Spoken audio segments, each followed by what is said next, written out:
There's a subgenre, for lack of a better word, of indie games that take place entirely at a computer, and they're fascinating to me. When we think about immersion in video games, we usually picture something with a detailed and developed world like Mass Effect, or something with an atmosphere that sucks you in like BioShock. But these games, from Analog A Hate Story to Her Story to the game I'm reviewing today, Orwell, take a different approach. By using a computer screen as the game's interface, it puts the player in exactly the same position as the character they're playing, a person sitting at a computer browsing its contents. It's a really interesting genre of indie narrative puzzle game, and I'm super on board. Orwell is more specifically what I might call an investigative puzzle game.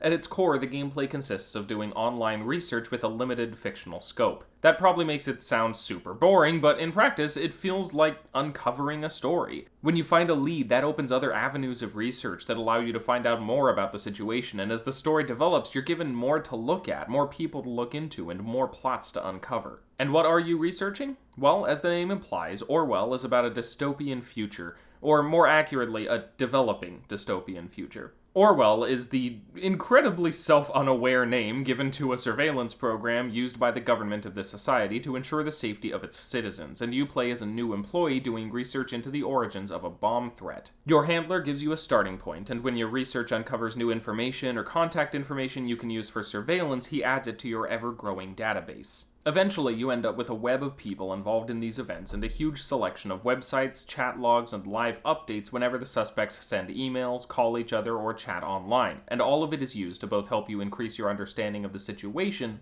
and move the story forward through its myriad twists and turns. You can even change some aspects of the story, since you choose what information to report and what not to. Much of the information is necessary to report if you want to uncover the plot, of course, but not all of it, and as the game progresses, you come across more information that could affect your handler's understanding of the situation in different ways depending on what you report and how you report it, which affects how some events unfold going forward. It really gives you a sense of the power you hold as an agent of this surveillance state, which is an unsettling experience, to say the least, and quite intentionally so. Orwell is not a story that goes for easy answers. To say the game's message is simply surveillance is bad would do a disservice to the moral ambiguity with which it presents its scenario. Spying on people in Orwell feels wrong, like you're violating them, which, you are. But it also feels justified because you can legitimately save lives over the course of the game. But you can also take them. And you can't help but wonder if this would all be happening in the first place if not for the system you're a part of, even if the people you're working against are legitimately extremists. You're going to have to make some important decisions by the end of the game, but at no point does it feel like you're entirely in the wrong or in the right. That can be a hard thing to pull off. I'm personally pretty over the idea that refusing to take a side is somehow noble or enlightened, but in the end, that's not what I got out of Orwell, and this may be pretty subjective, your mileage may vary on this, but I came away with the game far more introspective than I would have been if sitting on the fence was all the game did. Rather, I realized I was kinda into it. While playing the game, I felt the tension, I felt the desperation, I felt the justification, and the need to watch these people and uncover what they were doing. I was trying to save lives, I was trying to keep order, and it felt right. Even though I know it wasn't. Orwell's approach to its subject matter could have just turned out a game that refuses to take a side on the matter of surveillance states, and that would have been pretty useless, especially in a culture that's already used plenty of dystopian fiction to soundly decide its stance on that topic. But thankfully, it's better written than that. Instead, it becomes a story about complicity in corrupt systems, and how right it can feel to participate in them when you're right in the middle of it all. And how easy it is to feel like you're doing the right thing when given enough reason to believe the ends justify the means. And about how, ultimately, the only people safe from these systems are the ones in control of them.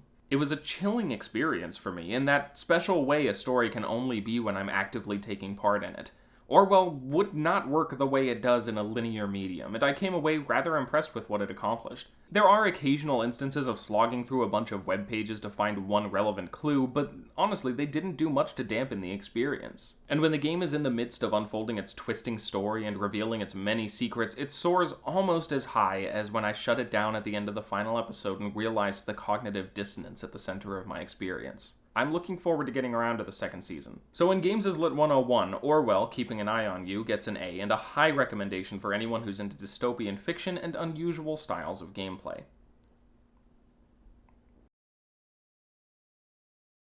Thanks so much for watching, everyone. This review is sponsored by Caveat Lecter, who's made a kinetic novel called Colette and Becca about two women reconnecting and considering their lives. Links in the description, so check it out. And keep an eye on the channel for more reviews and the upcoming literary analysis of Pyre by Supergiant Games.